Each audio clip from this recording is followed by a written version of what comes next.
할렐루야. 오늘은 사도행전 17장 말씀을 통해서 우리 하나님의 은혜의 말씀을 나누길 원합니다. 자, 오늘은 세 지역의 사역을 이야기를 하고 있습니다. 자, 데살로니가와 베레아와 아데네서의 사역을 얘기하고 있어요. 특별히 이제 바울과 실라와 디모데가 나오는 자 1절부터 8절까지는 데살로니가에서 전도하는 걸 얘기하고 있는데, 자, 바울이 왜 데살로니가에 갔을까? 자, 바울의 사역의 원칙 두 가지를 보면 왜 데살로니가를 갔는지를 알 수 있어요. 첫 번째 원칙은 뭐냐? 바울의 원칙은 자, 뭘까요? 바울 항상 어디 먼저 갔지? 첫 번째 회당의 원칙이에요. 자, 회당의 원칙은 거기 안에 누가 있기 때문이지? 그렇지, 유대인이 믿는 하나님을 섬기는 유대인들이 있었기 때문이야. 자, 유대인 그리고 하나님을 경외하는 이방인, 유대교로 개정한 이방인이 회당 안에 모여 있었기 때문에 바울은 그 장소를 늘 갔던 거예요. 그 가운데 아직 유대인 되지 않은 하나님을 경외하는 이방인들이 또 마음이 열려 있었어요. 그래서 회당에 간 것입니다. 아멘. 자, 두 번째 원칙, 어떤 원칙이 있을까?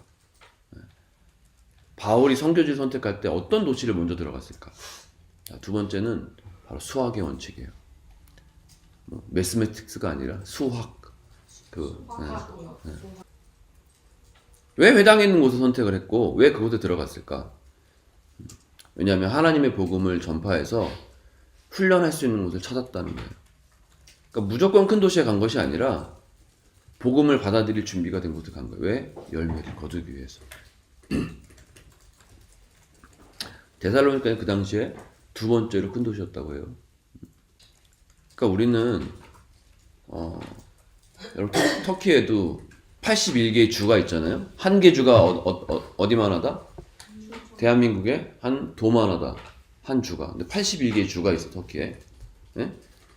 자, 앙카라나 이스탄불이나 이즈미르처럼 큰 도시도 있어요. 그런데 요즈갓, 크르칼레, 코냐 이런 작은 도시들이 있습니다. 근데 그 도시에는 교회가 한 개도 없어요. 자, 수학의 원칙 뭐냐? 무조건 큰 도시로 가져가. 어디가 복음을 전할 만한 곳인지, 어디가 준비된 곳인지를 기도하면서 여러분 찾아야 되는 거야. 여기서 3시간 차로 가면 3시간 떨어져 있는 요즈갓이라는 데가 있어요. 저하고 폴이 자주 갔어요. 요즈갓. 내가 왜 요즈갓에 갔을까? 거기 뭐가 있기 때문에? 열매가 있기 때문에 간 거죠. 네. 제일 많이 예배 드릴 때 15명이 예배 드렸어요. 요즈갓 시골에서. 네. 그 당시에 아프리카인도 있었어. 우리 성도 중에서. 이란 사람도 있었어. 터키 사람도 있었어. 얼마나 감격스럽더니 그 예배를 드리는데. 네. 그리고 또 한 명이 또 영접을 했어. 여기서. 이란 사람이.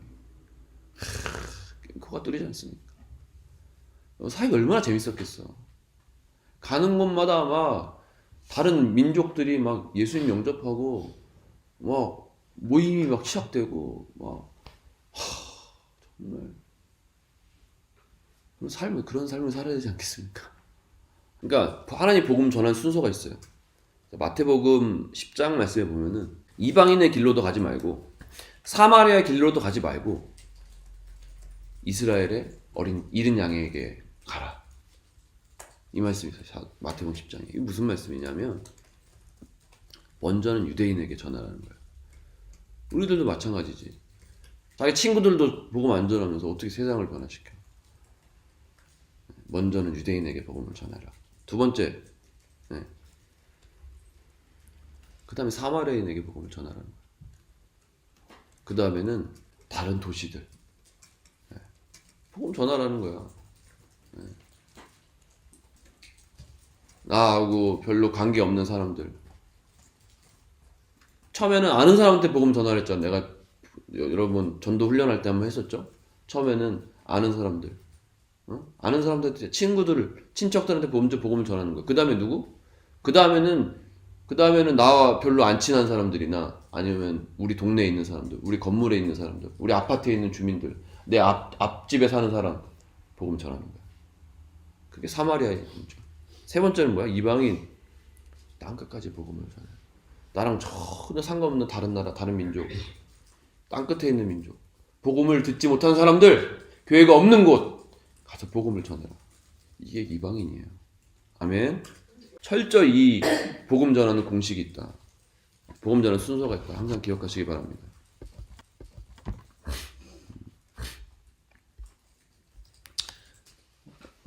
바울이 암비블리아 아볼라로 지나가서 이제 데살로니가에 이르는데 1절 말씀에, 근데 그곳에는 왜 들리지 않았을까 바울이? 그렇죠. 회당이 없었던 거죠. 그럴 가망성이 크다. 바울은 회당을 그냥 지나칠 사람이 아니거든. 바울이 회당이 있으면은 회당을 그냥 지나쳤을 리가 없어. 내 생각에는. 내가 아는 바울은. 자, 2절 말씀에, 자, 바울이 자기 관례대로 그들에게 들어가서 새 안식일에 성경을 가지고 강론하며, 자, 자기 관례대로라는 뜻이 무슨 뜻입니까? 관례대로 어디 간 거예요? 회당에 간 거죠. 네. 그게 자기 관례대로 그들에게 들어가서, 회당에 들어가서 라는 뜻입니다. 그리고 또 새 안식일 동안 성경을 가지고 강론했다. 이 말은 무슨 뜻이에요? 그렇죠. 적어도 한 달의 시간을 보낸 것을 알 수가 있는 거죠. 그러니까 성경을 해석할 때 이렇게 기간을 또 해석을 하는 거예요. 우리가 바울이 여기서 적어도 한 달이 있었구나. 데살로니가 전서 2장 9절 말씀에 보니까 바울이 밤새 일하면서 복음을 전한 것을 알 수 있어요. 아마 장막 짓는 일을 여기서 했을 것 같은데, 여러분 낮에는 복음을 전하고 밤에는 또 장막 짓는 일을 한 거예요. 그래서 재정을 마련을 하고 열심히 복음을 전하고. 저는 여러분이 내 할 일 다 하고 남는 시간에 복음 전하는 사람이 아니라, 여러분 먼저 복음을 전하고 내가 모든 시간 복음을 전하고 남는 시간에 주님을 섬기는 사람이 아니고, 남는 시간에 복음 전하는 사람이 아니고, 내 모든 시간을 다 복음 전하는 데 쓰는 거야. 내 모든 시간을 다 주님 섬기는 데 쓰는 거야. 말씀 보고 기도하고 복음 전하고. 그래서 여러분 진짜 하나님을 사랑하는 방법이 있어요. 하나님 사랑을 먼저 뜨겁게 하세요. 먼저 직장을 잡지 말고 먼저 하나님을 섬기는 시간을 잡아요. 그 외에 다른 걸 잡아요. 이게 하나님 사랑하는 거예요. 하나님 사랑한다면서 다른 거 다 잡아 먼저. 내가 할 거 다 해. 그 다음에 뭐해? 그 다음에 남으면 또 뭔가 되면 하는 거예요. 11조도 마찬가지야. 11조도 먼저 월급이 딱 들어오면 먼저 11조 딱 띄놓고 하나님 앞에 구별돼서 드려야 되는데, 돈 다 쓰고 남으면 하나님 남았습니다 하고 드리는 거예요. 이거는 헌금이 아니죠. 그죠? 물론 마음을 다해서 하나님 제 지갑에 있는 모든 돈을 하나님 드리면 이것도 정말 마음을 다해서 하나님께 드릴 수 있어요. 근데 매달 하나님께 드리는, 정말 돈이 있는 곳에 마음이 있다고, 정말 우리가 하나님을 사랑한다면 먼저 구별돼서 내 시간을 구별하는 거예요. 먼저 철저히 시간을 구별하십시오. 두 번째는 물질을 구별하세요. 여러분. 아멘. 네. 그 다음에 여러분 마음을 구별하십시오. 그때 어떤 결과가 일어납니까? 4절 말씀에, 그 중에 어떤 사람 곧 경건한 헬라인의 큰 무리와 적지 않은 기분들도 권한을 받고 바알과 신라를 따르나. 자, 주로 어떤 사람들이 예수 믿은 거예요? 대부분의 믿는 사람들이 이방인에서 튀어나온 거예요. 아멘. 하나님을 경외하는 이방인들 중에서, 그 당시에 유대교로 개종한 이방인들 중에서, 또는 외국에서 태어난 이방인들, 유대인들, 이 사람들이 예수님을 믿은 거죠. 먼저. 그러나 5절 말씀에 그러나 하고 나오지 않습니까? 이상하지 않습니까? 그러나 분위기가, 그러나 유대인들은 시기하여 저자의 어떤 불량한 사람들을 데리고 때를 지어 소동하게 하여 야손의 집에 침입하여 그들을 백성에 끌어내려 찾았으나, 자, 뭐 하는 사람도 있다. 반드시 반대하는 사람이 있다. 돌아가가지고 막 이제 난리를 피우는 거야. 막 너네 정신 차려라. 뭐 똑바로 믿어라. 뭐 우리 복음 전하자. 이 건물 전체에 우리 복음을 전하자. 막 난리를 쳐. 뭐 하는 사람 반드시 있다. 반대하는 사람, 손가락질 하는 사람 반드시 있다. 기대해라. 반드시 있어. 그래서 유대인들 가운데요, 바울을 아주 핍박하는 사람들이 많았어요. 왜 그랬을까? 뭘로 그랬을까? 단순한 반박이 아니라 바울을 정치범으로 몰았던 거예요. 이상한 도를 정한다. 바울이 예수라는 다른 임금이 있다 한다. 로마를 통치하는 임금이 아니라 다른 임금이 있고 뭐 하는가? 바울을 정치범으로 몰아버리는 거야. 그러니까 한 나라에 왕이 있는데 다른 왕을 전한다고. 그러니까 여러분 항상 우리가 해야 될 일이 뭐다? 항상 복음을 전할 때 뭐 안에 내 마음 가운데 뭘 준비하고 있어야 된다? 항상 고난 받을 준비를 해라. 핍박 받을 준비를 해라. 그 준비하면은 고난과 핍박이 왔을 때 그래도 내 마음 가운데 이게 충격으로 오지 않아요. 친한 친구가 나를 배신할 수 있어. 손가락질 할 수 있다니까. 근데 그게 큰 아픔으로 안 와. 왜?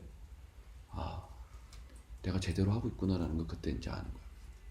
내가 핍박이 올 때, 내가 고난이 올 때, 아, 내가 진짜 이제는 내가 제대로 하고 있구나. 여러분 기대하십시오. 고난이 반드시 온다? 안 온다? 온다. 그게 제대로 된 사람이다. 자, 그리고 6절부터 9절까지 야손이라는 사람이 등장하는데 야손의 집에서 주로 이제 바울과 예수 믿는 사람들이 모임을 했던 것 같아요. 그러니까 야손의 집에 침입을 하지. 야손은 이름으로 봐서 야손이 이방인이었던 것으로 아마 추측을 할 수 있어요. 야손 이방인이었다. 참 바울이 우리 데살로니카에 얼마나 머물렀다 했지? 적어도 3주. 그러니까 거의 한 달 이상을 머물렀을 가능성이 있다. 한 달 만에 뭐가 세워진 거야 지금? 가정교회가 세워진 거야. 한 달 만에. 대단하지 않습니까? 정말? 너무 멋있지 않습니까? 네? 저는 이런 교회를 꿈꿔요. 진짜. 앞으로 어느 도시를 갈지 뭘 할지 모르겠지만 바울 보세요. 바울. 네? 도시에서 쫓겨날까봐 뭐 노심초사하면서 복음 전합니까? 회장에서 쫓겨날까봐 노심초사해서 복음 전해요? 절대 그러지 않아요. 쫓겨나면 또 다른 도시 가면 되잖아. 나를 때려. 죽을 때까지 때려. 주님이 또 살려주시면 또 가는 거고, 죽으면 거기서 그냥 하늘나라 가는 거고. 이게 바울의 심리였다는 거죠. 이제 가는 곳마다 뭐 해야 돼? 가정교회 세워야 돼. 셀을 세워야 돼. 가는 곳마다. 야손이라는 자기 리더십을 세워야 돼. 바울이 적잖아. 로마서에. 뭐라고 적어? 바울이 나의 동역자 야손. 딱 적잖아. 한 달 만에 세운 이 교회에서. 아멘. 네. 여러분의 세럼들이 그런 정체성을 갖게 해야 돼요. 너희들이 가는 곳마다 셀을 개척해라. 복음을 전해라. 사람을 선택해라. 제자화해라. 이 성경의 이 제대로 된 가치관을 여러분 가는 곳곳마다 전파해야 될 줄 믿습니다. 네. 그래서 여러분 데살로니가전서 1장 8절을 말씀해 보면은 각 도처에 이 말씀이 퍼진 거야. 이 가정으로부터 시작해가지고. 너무 멋있지 않아요? 바울은 한 가정교회를 세웠는데 이 가정부터 시작해가지고 각 도처에 교회들이 세워진 거야. 여러분 건물교회는 무너집니다. 반드시. 우리가 보잖아. 요한계시록 7교회 보잖아. 건물교회 다 무너져. 근데 어떤 교회가 살아요? 에? 진짜 말씀이 살아있고 제자도가 살아있는 교회, 가정교회. 아무리 작은 교회라도. 유대인 보세요. 나라도 없었어. 교회가 어딨어 유대인들이. 2000년 동안 신앙을 유지할 수 있었던 이유가 뭐야? 말씀이 살아있었다. 그룹 모임이 살아있었다. 늘 절기를 지킨 거야 모여서. 예배를 드린 거야 안식일마다 모여서. 두 사람이 모인 곳에 교회가 된 거야. 꼭 건물교회 한국 이 전통적인 사상을 이 관념을 깨버려야 돼. 우리는 다음 세대에서. 아멘. 이제는 정말 작은 교회 곳곳마다 들어가서 교회를 개척해라. 여러분이 가는 곳이 교회가 하나님 그 교회 되게 하시라고 여러분 보낸 거야. 아멘. 그리고 반드시 야손과 같은 사람을 찾아내서 세워야 된다. 정말 아까 제가 얘기했지만 정말 제가 나중에 죽기 전에 제가 책을 쓴다면 내가 내 목숨과 같이 여기는 내 사랑하는 동역자 이 사람들의 이름이 나오기를 원해. 여러분도 마찬가지고. 자, 10절부터 15절 말씀을 보니까 베레아 사람들이 말씀을 받습니다. 베레아에서도 어디 들어갑니까? 그렇죠. 회당에 들어갑니다. 바울의 신앙의 원칙이에요, 이거. 회당에 들어간다. 예. 자, 베레아는 데살로니가에서 60km 떨어진 곳입니다. 작은 도시였어요. 그런데 이곳에도 회당이 있었기 때문에 바울은 그곳에 갔다. 예. 작은 도시지만 회당이 있었기 때문에 간 거야. 아멘? 예. 또 성령께서 인도하셨기 때문에 갔겠죠. 근데 베레아 갔더니 어떤 일이 일어났어요? 베레아 사람들이 어때요? 마음밭이 너무 좋아. 옥토와 같아. 자, 복음을 받을 준비가 되어 있고 마음이 열려 있었다는 거예요. 자, 도시의 영적 분위기를 보여줍니다. 여러분, 제가 도시에 처음 들어갔을 때 뭐 해라 그랬죠? 올라가서 뭐 하라고? 영적인 도회를 하라. 영적인 도회가 뭐야? 올라가서 뭐 하라는 거야? 그 도시를 묶고 있는 악한 영을 대적하고 악한 영을 쫓아내고 그 다음에 뭐 하는 거야? 이 도시, 하나님이 이 도시에 원하는 것이 무엇인지, 우리가 하나님 어디로 가야 됩니까? 하나님 이 도시에서 제가 어떤 사역을 해야 됩니까? 도시마다 틀려. 어떤 도시는 여러분이 당사태하면서 막 춤추고 막 이러고 그런 사역을 해야 되는 도시도 있어. 근데 어떤 도시는 그런 사역보다는 1대1로 들어가서 집집마다 찾아가서 들어가서 복음을 전해야 되는 도시도 있다는 거야. 그게 영적 도회. 도시마다 영적인 분위기가 있다. 어떤 도시 가면은 터키예요. 어떤 도시 가면 제가 도시 많이 다녔을 거 아니에요, 터키에. 어떤 도시가 있는지 알아요? 되게 이상한 도시 있어.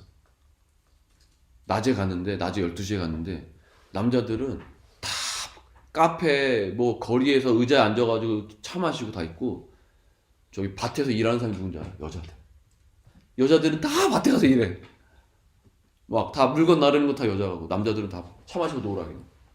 노름하고 화터치고 체스하고 그런 거 있다니까. 그런 도시도 있어. 그 영적으로 뭐야 그러면? 영적으로 도회하는 거야. 거기서 지금 어떤 사단의 영이 여기를 묶고 있는지. 아, 강력한 이 남성 우월주의 사상, 강력한 사단의 견고한 진들이 여기 묶고 있구나. 그리고 노름의 영, 음란의 영이 여기 묶고 있구나. 그럼 누굴 찾아가는 거야? 남자들보다 여자들이 마음이 열려 있는 거야. 그런데 마음이 가난해져 있는 거야. 여자들은 너무 힘들어. 삶이 집안일도 해야 되는데 바깥일도 해야 돼. 남자들은 놀고 자빠지고 하루 종일. 그러니까 영적으로 딱 봐야 된다고. 도시마다 다 틀려. 마찬가지야. 친구들 만나잖아. 영적인 분위기가 다 틀리다고. 하나님, 내가 오늘은 이 친구들 만나서 어떻게 해야 될까요?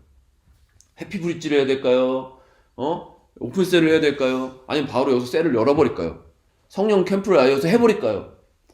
다 틀리다고. 영적인 분위기가. 정말 그때마다 하나님 주신 지혜가 있거든. 하나님 주신 말씀이 있어요. 그거를 듣고 그대로 순종하면 열매가 나타난다. 반드시. 저는 여러분들이 이제 한국 돌아가면 진짜 내가 감당 못할 사람들이 됐으면 좋겠어. 난 너희들이 감당이 안 된다. 이런 막 이런 얘기가 나한테 나왔으면 좋겠어. 아멘. 놀라운 일이, 이런 사바와 같은 놀라운 일들이 여러분을 통해, 한 사람을 통해서 일어날 줄 믿습니다. 여러분, 중국은 어떻게 부흥이 시작됐을까? 중국은요, 대부분의 부흥이 시골에서 시작이 됐어요. 아주 작은 시골, 지하교회에서, 지하에서, 또 가정에서 한 명, 두 명 모이기 시작했어요. 핍박을 받으니까, 공산주의니까 핍박을 받으니까 어디로 가? 지하교회로 들어가서 거기서 막 100명, 200명 모이기 시작하는데 열기가 장난이 아니야. 여름에도 막 땀 뻘뻘 흘리고 막 냄새나고, 막 얼마나 냄새나, 땀 냄새나고. 그런데도 막 아랑곳하지 않고 막 다 일어서가지고 막 찬양하고 막 중국 사람들 난리가 난 거야. 거기서부터 중국의 부흥이 시작된 거야. 여러분, 나는 아무것도 아니지만 성령님이 나한테 임하시면, 나를 통해서 일하시면 여러분 바울보다 더 뛰어난 사역을 할 수 있는 거예요. 아멘. 네. 자, 15절부터 34절 말씀을 보니까, 이제 16절부터 보니까 이제 아덴에 가죠. 15절에 이제 아덴은 어디입니까? 네? 그렇죠. 아덴이 아테네예요. 그리스의 수도죠. 지금 아테네 가서 복음을 전합니다. 여러분, 우리가 예상했겠지만 대부분의 수도나 큰 도시들에서는 무슨 일이 일어나고 있었어요? 네? 엄청난 우상 숭배와 어떤 철학적인 어떤 이런 것들이 많이 만연한 거예요. 바울의 사역 중에서 가장 실패했던 곳이 어딘지 아세요? 바로 여기예요. 아덴. 바울의 사역 중에서 가장 실패했던 곳이 아덴이야. 가장 큰 도시입니다. 사람들이 종교심이 엄청나게 많은 곳인데 바울은 여기서 열매가 없어요. 하나도 없어. 아덴에서. 온 성에 우상이 가득해가지고 바울의 마음이 격분했다고 16절에 나오지 않습니까? 그리고 정말 사람들이 손으로 금, 은, 동, 막 나무 동원해가지고 우상을 막 자기 원하는 우상들을 다 만들어버립니다. 종교심이 많으니까. 일본에도 800만 신이 있다 그래요. 네. 왜 이런 일이 일어날까? 악한 영이 그 사람들의 눈을 가리고 있기 때문에. 싱가포르도 엄청나게 우상들이 많았어요. 일본처럼. 근데 여러분 싱가포르 어떤지 아세요 지금? 싱가포르에 가장 탁월한 그 제자교회가 싱가포르에 다 있어요. FCBC 교회, 그 다음에 하비스트 처치, 네. 이런 교회 뭐 수만 명이야 교인들이. 셀이 수천 개야 수만 개야 셀이. 거기 갔더니 셀 리더들이 얼마나 멋있는지. 진짜. 어떻게 싱가포르에 그런 도시로 변했을까? 어떻게 그런 위대한 도시로 변했을까? 네. 이런 바울과 같은 사람이 있었던 거예요. 싱가포르 안에. 싱가포르 안에 너무 멋있는 사역자들이 너무 많아. 진짜 바울과 같은 사역자들이. 내가 가정을 돌아보기 위해서 막 여러분에게 막 얘기해가지고 여러분 저는 이번 주에 뭐 저희 어머니한테 좀 갔다 올게 이런 적 있어요 제가? 저는 한 번도 그러지 않아요. 네. 부모님 생일도 잘 못 챙겨. 왜? 나는 바울과 같이 살기로 난 결단했거든. 너무 죄송해 부모님께. 근데 하나님이 부모님 책임지죠. 부모님께 효도해야 돼. 부모님 밑에 있을 때 효도해야 돼. 그리고 평생 효도해야 돼. 그런데 부모님보다 하나님 더 사랑해야지. 하나님 주신 사명을 이뤄야지. 응? 이제는 부모를 떠나야지. 특히 결혼해서. 결혼하는데도 부모 밑에 있는 사람들이 있어. 진짜 어리석은 사람들이야. 결혼한 부모 떠나야지. 이제는 내가 부모를 떠나 한 몸이 되었어. 부모를 떠나야 한 몸이 되는 거야. 떠나지 않으면 절대 한 몸이 안 돼요. 맨날 치고받고 싸운다고. 뭐 너는 우리 부모님한테 잘했느니 못했느니, 너는 네가 뭐 우리 부모님한테 뭐 어떻게 했느니, 너는 선물 하나 줬냐느니 안 줬냐느니 막 이거 난리 난다니까. 부모를 떠나야 부부가 한 몸이 되는 거야. 아멘. 철저히 떠나라 부모를. 지금부터도 떠날 수 있으면 떠나라. 그래야 여러분이 주님과 한 몸이 된다. 부모 밑에 있으면 절대 주님과 한 몸이 될 수가 없어요. 부모를 의지하니까. 결론입니다. 뭐 너무 많이 다 똑같은 내용들이라 여러분 이 데살로니가, 베레아, 아덴에서 세 개 도시에서 복음 전하는 것을 보면서 여러분 사역할 때 원칙이 두 가지 있다 그랬죠. 첫 번째 원칙 회당의 원칙. 회당의 원칙이 뭐다? 먼저 유대인에게, 그 다음에 사마리아인에게, 그 다음에 이방인에게 복음을 전하는 원칙, 회당의 원칙. 그 다음에 두 번째 무슨 원칙? 수학의 원칙. 수학의 원칙이 뭐다?